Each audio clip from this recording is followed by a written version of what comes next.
I'm really thrilled to introduce our featured presenter this week. I wish that I could have as much enthusiasm and energy that Ricky brings, but I'll do my best. Many of you might not know that our own Ricky here was nominated and received the BNI Member of the Year award for our chapter this past year.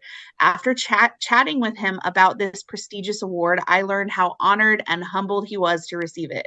He's super proud to have been recognized by his fellow BNI members in such a way. Ricky's also proud of completing the Appalachian Trail from Georgia to Maine in 2005, which is 2,174 miles, and it took him 6 months to complete. He enjoys cycling, backyard hangouts, block parties, and concerts, as well as camping and backpacking in the Mount Hood or the Molalla River areas. All in all, Ricky is always up for a good time, regardless of what it is. And it is my privilege this week to introduce our certified workers' comp advisor and liquor liability specialist, Ricky Hayter with Highstreet Insurance, as he presents his topic on what a certified workers' comp advisor does and why they are important to you and your business. Ricky, I will give you a 2-minute warning.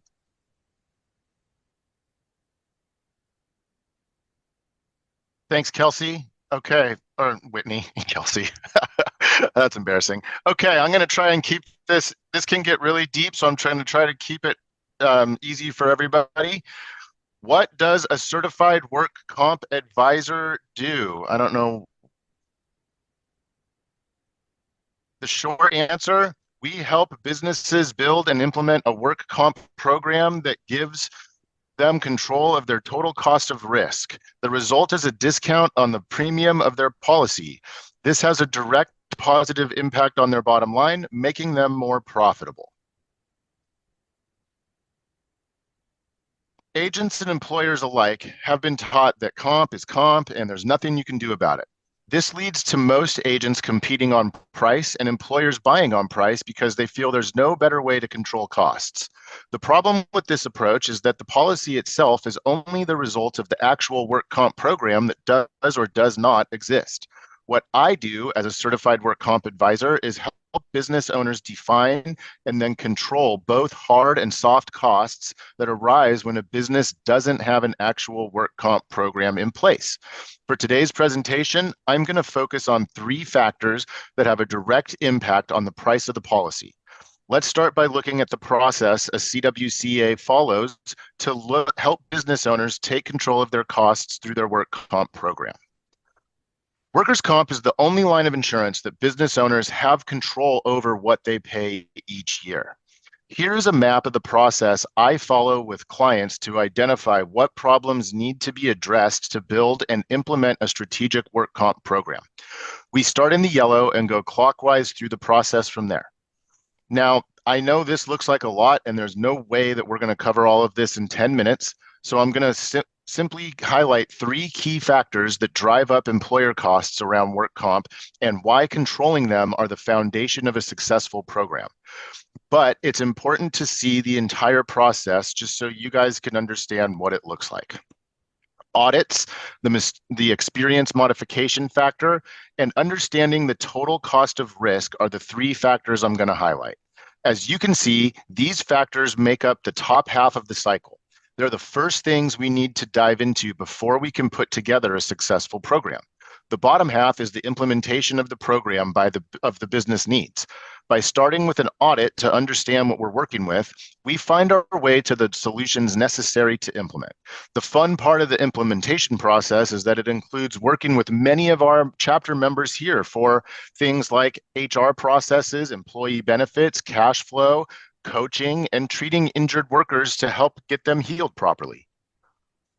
So first, we're going to talk about audits. Work comp audits happen every year for every business, and few of them receive any expert help despite the substantial amount of money at stake. Sure, for bigger accounts, the carrier will send out somebody to go through it and check it, but they aren't checking for the employer's benefit. They're checking for theirs. They want to make sure they aren't being underpaid. Insurance auditors are third-party contractors paid per audit. Whether it takes 5 minutes or 5 hours, they get paid the same. This leads to many errors that cost the businesses money. This is why when you look at the process map, gathering information and auditing it makes up the first half of the process. Just like a doctor needs to diagnose the symptom of your illness, I need to diagnose the symptom of the work comp problems within your organization. I also need to find overcharges driving up the price of the policy, which is the most obvious symptom to the problem. Just as a business owner wouldn't arrive at the IRS audit without all of their documents organized and ready to go, employers shouldn't start their premium audit without their records together and checked for accuracy and completeness. The problem here is they don't know what documents to prepare or how to prepare them, and neither do most agents. They need somebody like me who understands that this process is more than just payroll and hours worked per risk class. The way claims are handled and when they arise are just as important, as well as the entire risk management strategy within the organization. This is why we first gather information, audit it ourselves, and then prepare the package to deliver to the carrier auditor in a nice, clean package that's very clearly gives them all of the correct answers, resulting in a favorable audit to my client. But audits aren't only done on the payroll and hourly classification of each employee. We need to audit the amount of paid per loss and how much went to medical costs versus indemnity to the injured worker. The results of those costs are reflected in the experience modification factor. The mod, as we'll refer to it today, is the scorecard assigned to each business that reflects their performance when it comes to claims. Every class of risk has a defined amount assigned for their workers' comp rate. Roofers pay A per dollar of payroll, landscapers per B per dollar of payroll, manufacturers C per dollar of payroll, and so on. The mod increases or decreases the actual dollar amount paid for each individual business during the policy period. It's basically a comparison of what amount of money the carriers expect to spend each year on claims to a class of business versus the amount of money they actually spent on claims from that individual business. There are not nearly as many mistakes in the mod calculation as there are in the premium audit, but most mods could be lower if they were effectively managed.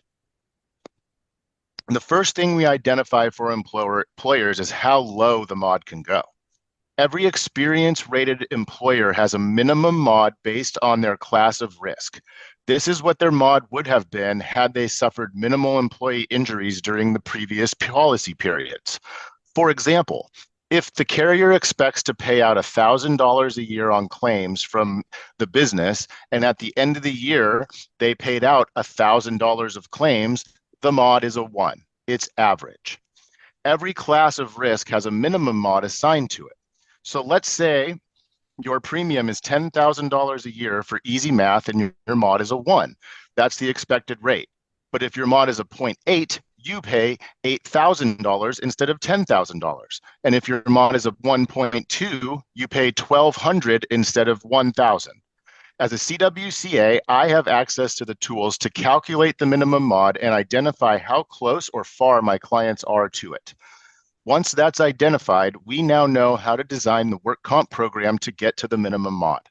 This is how you control your costs. A successful work comp program gives you control of your mod, which directly controls your costs, giving employers a discount on their policy premium. Finally, we need to identify the total cost of risk. Not having a good work comp program isn't just reflected in high policy rates, it's also reflected in the soft costs affecting the business, or what we call as the total cost of risk. What many businesses and agents don't consider is the lack of an effective program in the organization doesn't stop at raising premium on the policy itself. It bleeds directly into the bottom line of the business. By auditing the policy, the mod, and identifying the easiest factors in the total cost of risk to fix first, we are on our way to having a successful work comp program. And one other thing, CWCAs like me are able to be a stronger advocate for employers with underwriters because they understand the deep work that we do for our clients. 2 minutes. So now that you have a better understanding of the factors that drive up organizational costs through work comp and how I help control them, do you think working with a CWCA would benefit your clients or referral partners? Let's take a look at who benefits best from working with somebody like me. Local ideal businesses that I work with are manufacturers, contractors, landscapers with 10 or more employees, electricians with 10 or more employees, HVAC contractors, plumbers, roofers. Ideal referral partners to connect me with are commercial bankers, financial planners, and wealth advisors, employee benefits providers, business coaches, payroll companies, general contractors, because they sub out a lot of things, occupational therapists, CPAs, bookkeepers, and HR consultants. So this is a big process and it's not cheap, but the BNI offer that I am making is the audit process is so involved, it typically costs $2,500 to complete as a one-time fee. But any business referred to me through BNI will have that $2,500 fee waived. So anytime you guys refer a contractor or somebody like that to me, I will waive that $2,500 fee and just do the audit without it. If you want to contact me, you can listen to my podcast with Fletch and hear more about how much I like networking, or scan the QR code and see how else you can find me. There's links to my calendar, my social pages. Introduce me to referral partners, to your clients, and let's go save some businesses some money and make sure workers are on track to stay safe and get back to work whole after they get hurt.